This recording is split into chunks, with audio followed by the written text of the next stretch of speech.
U.S. officials say Russia's latest demands in regards to Ukraine and NATO offer no change to the current situation. Our Washington correspondent Basil John reports as the U.S. and its allies wait for a response from Russia on the rejected demands. Basil.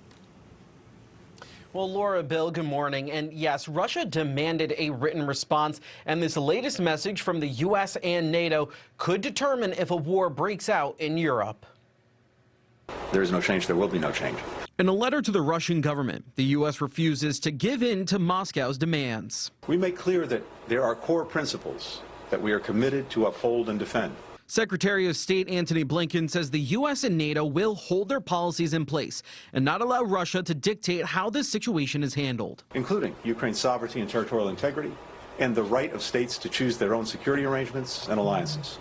The U.S. has already delivered military assistance to Ukraine with ammunition and anti-armor systems. More deliveries are expected in the days to come. Blinken echoed the message that any military aggression into Ukraine will be met with consequences and economic costs. As part of our response, we're also prepared to impose export controls that will have a longer-term effect, denying Russia products that it needs to fulfill its strategic ambitions.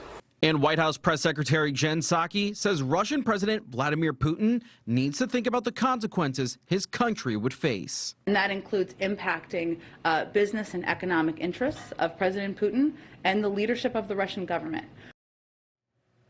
Now, Blinken says the 8,500 U.S. troops are still on standby as the U.S. continues its push to resolve the situation through diplomacy. Reporting live in Washington, I'm Basil John.